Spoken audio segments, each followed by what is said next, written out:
GeoByte. Welcome to GeoByte. So today we are going to discuss about the fundamental theorem of arithmetic.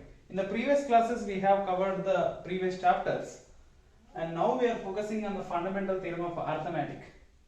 So before going into the topic, so as usual we have to discuss about that, and after that then I will state that fundamental theorem of arithmetic. Before going to state that, I am going to give you the examples how we are going to do that. So you have to know that what is the prime number and what is a composite number.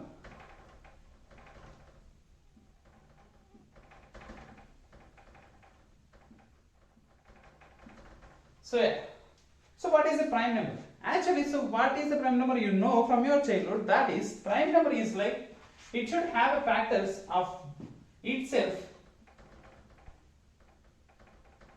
and 1. So it can't have more than 2 factors.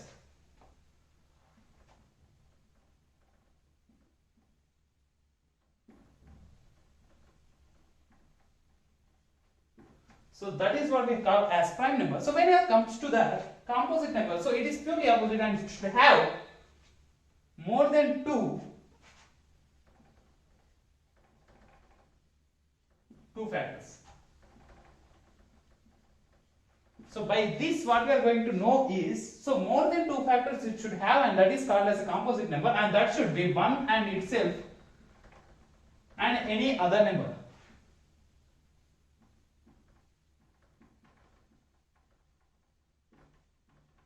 So yeah, see this. So what I am going to see is, so I am going to take the randomly some prime numbers and I am going to see that. So if I am going to take some randomly some 1, 3, 5 and like this. So if I am going to multiply the prime numbers in a sequential order or any order, you are going to get, it's like 3 and 5 is 15. So you are going to get some number, and that is also a composite number because it has more than 2 factors, and that is 1, 15, 3, 5 and like this. So like that. So one person is there, so he have a doubt on this guy. So he thought of something, that is, can I get this? Can I get any number? Can I get any number by multiplying any prime numbers? So can I get any composite number by multiplying any prime number? So what he thought, and then he have seen one example on that. So let's take an example, 32760. See, this is a composite number.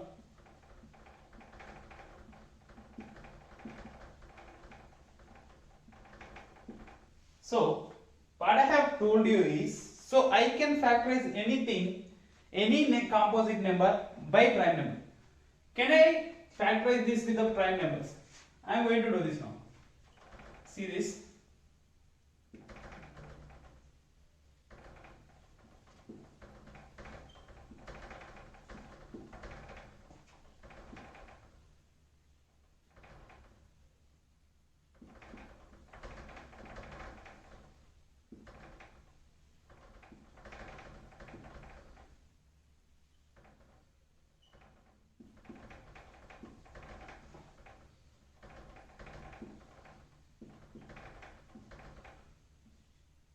See this. So this is the one. So what I have got here is, see, I am going to write it here.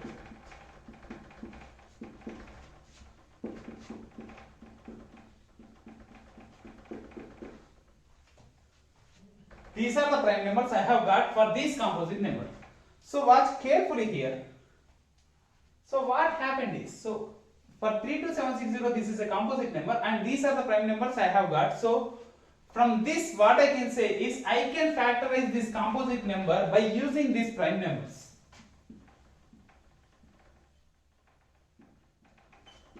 Then you may think, like, you may get one doubt, right?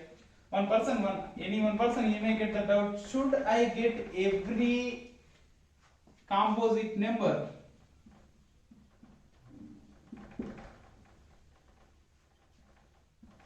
By multiplying prime numbers?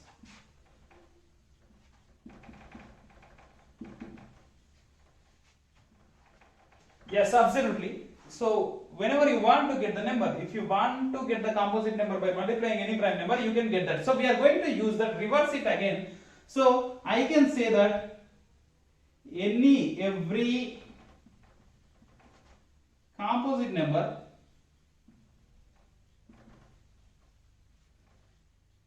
can be factorized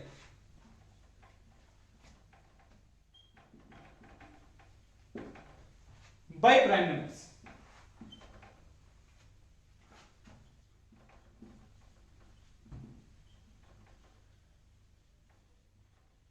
See that? So that is, so if you want to, every composite number can be factorized by the prime numbers, and that is what the statement of the fundamental theorem of arithmetic is there. So nothing is there, this is the statement. So what I am going to say is, you can take any composite number, you are going to get that, you are going to factorize, you can factorize it by the prime numbers, and that is what the fundamental theorem of arithmetic can say us.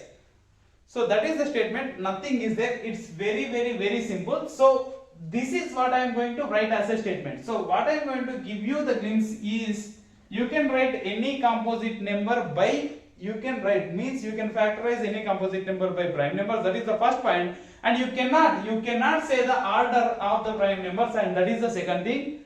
You can't say the order, how are they going to come. So 5 may come here, 2 may come here, and that will come. So you can't say the order of the prime numbers occurrence while you are factorizing a composite number, and that's it.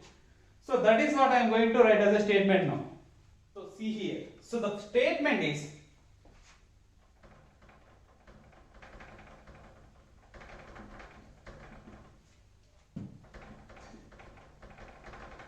any composite number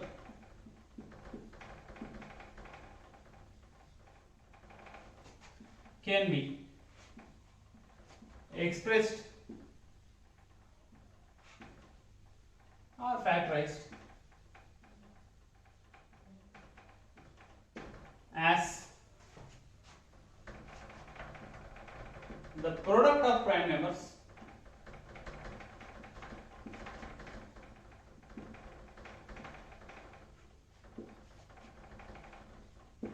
in a unique way.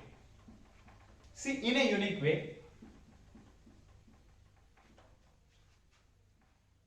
but without the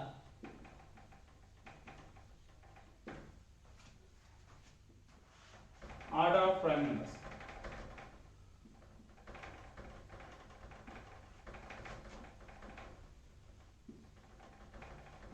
See, this is that simple. Any composite number can be expressed or factorized as the product of the prime numbers in a unique way without the order of the prime numbers. So what should we have to do for that? So we cannot say the order. It may occur like that or like this. So what are we going to say is, we are going to give some kind of the discipline to that. After that we are going to give something. In that way we can write every time, whenever you are going to use that, whenever you are going to factorize anything, any composite number. So you are going to follow this way. With that you can say that you can give the order to that. So see, like x is any composite number.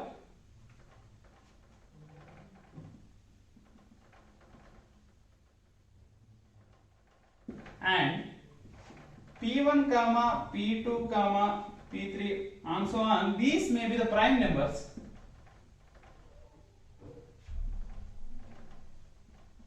And if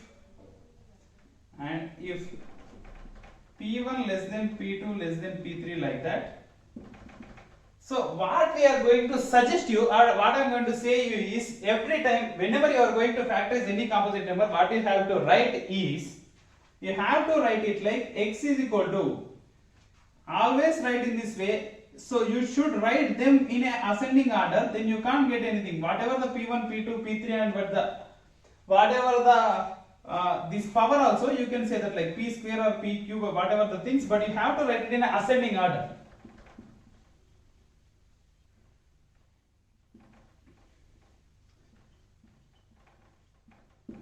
So this is the way you have to write the composite number factorization. So what I am going to suggest you, and what I am going to say is, so we got the fundamental theorem of arithmetic statement, but we are uncertain about the order. So for that thing we are going to write it in a ascending way. So in that way you can write For example, if you are going to take 24 in here, like that,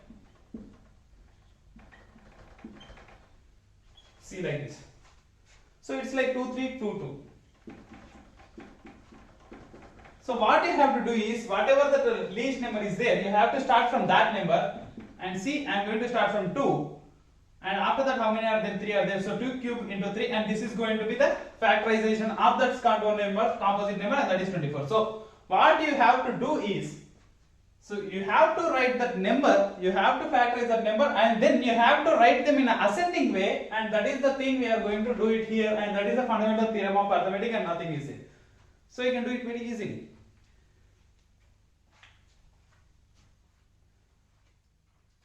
So now we are going to look at the examples and look at the applications. So how we are going to use this theorem for the applications?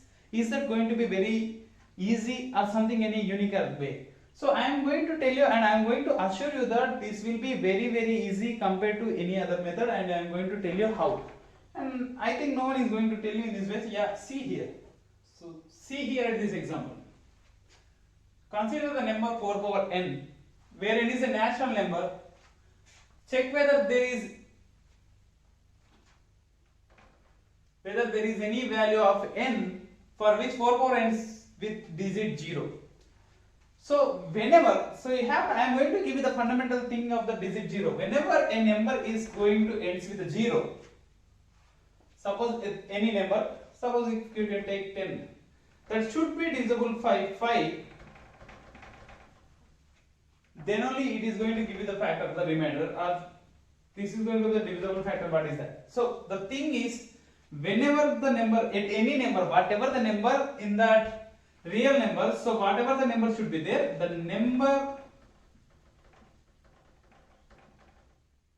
which has 0 at the end should be divisible by 5.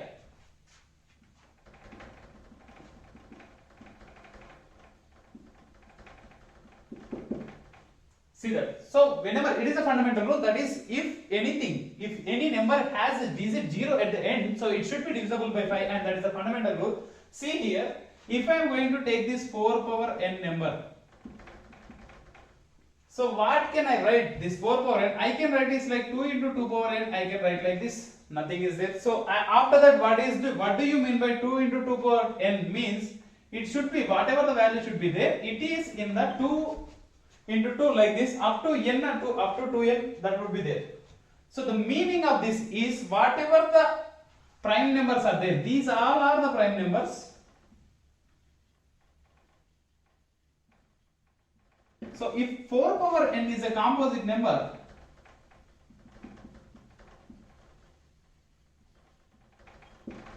so all are the prime numbers, and all the prime numbers are 2, so there is no phi is in here. If no phi is in here, it shouldn't be end with a 0, so we can conclude that directly that there is, see that, whether there is any value of n for which 4 power ends with the digit 0. So whatever the n you can give in the fundamental way, so in the basic position 2 will be there, and phi won't come in that region, so we can't say that the phi won't be there, because whatever it is there, it should be a multiple of 2, and that is going to be end with the 2 or 4 or like this. It shouldn't come with 0, and we can say that there is no such value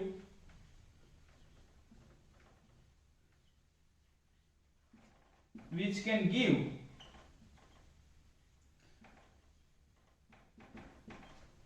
digit 0 at the end.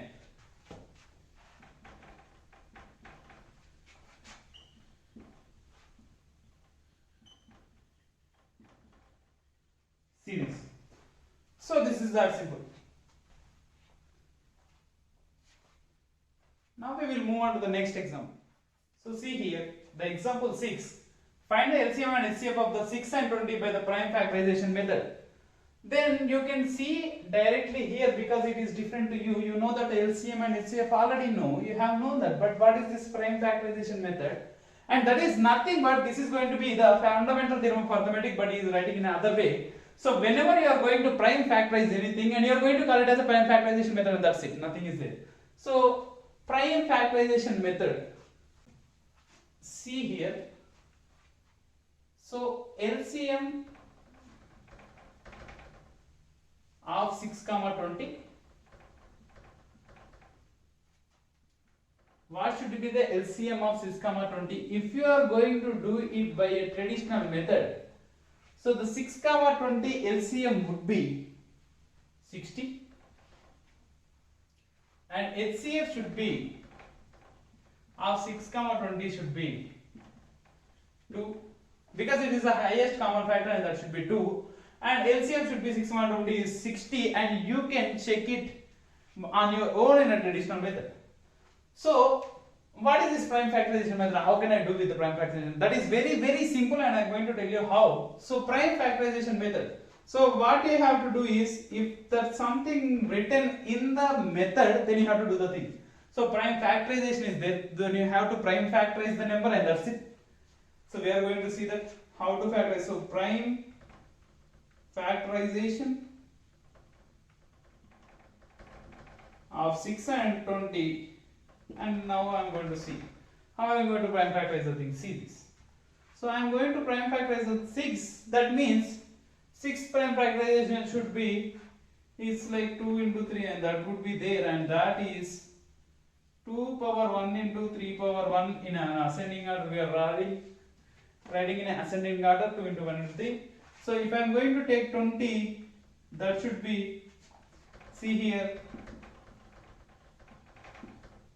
that's it, 2 into 2 into 5, that is 2 square into 5. See this. So what I have got here is, I have got the prime factorization of 6, 20, and that would be 2 power n into 3 power 1 and 2 square into 5, and that's it. So now you have to by her two things, and that is going to give us the answer, and nothing is there. So nothing is there, you have to know that the HCF of any number. If you want to know the HCF of any number, you have to do is this would be the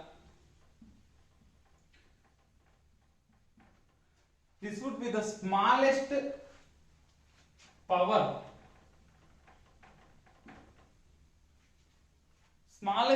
of each common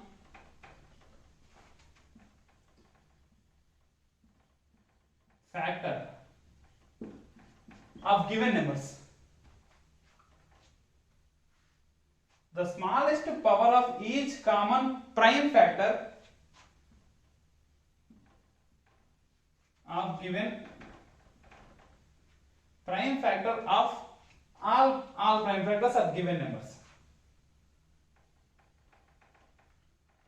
See that this is the HCF should be the smallest power of each common prime factor, and that's it, the smallest power of each common prime factor of given number, whatever the numbers are given, like 6, 7, 20, whatever the numbers given. So see this, like what you are doing, like you are going to write this kind of statement, and how can I remember this thing? But nothing is there, you don't have to remember anything if you are going to look at these numbers, and that is going to be very easy.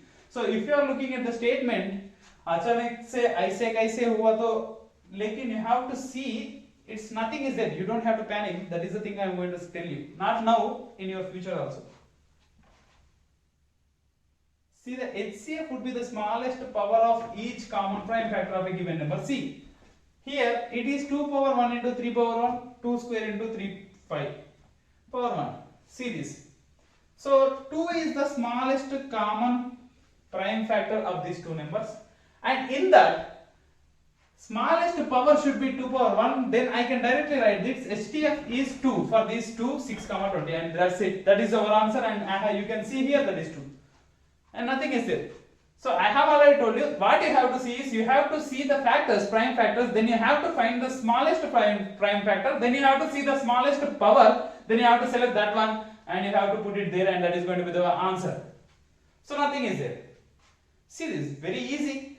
However, the thing is very simple, but you have to listen to the things, and that is going to give you the confidence, and you are going to make the things very easily. And if you are going to watch GeoByte, then you will see all these things. So we are going to strive for that thing. So the motto of our is nothing, so we have to make you learn the things. So that's why just please subscribe to the channel. What should be the LCM? So I have already told you observe the HCF. So HCF, if HCF is small, then you have to be LCM should be the largest, and that's it. So the largest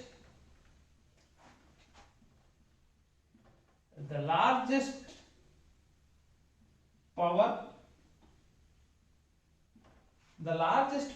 of each prime factor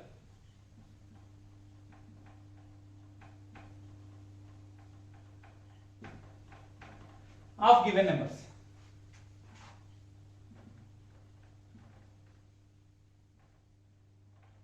See this, it is nothing is there. So LCM should be the largest power of each prime factor. You have to remember this thing, each prime factor. So whatever the prime factors are there in these two numbers, you have to write them. You have to choose the highest power in there. So that is LCM and nothing is there. So here you have to choose the power of common prime factor, not every prime factor. You have to select the common prime factor. So 2 is common in both.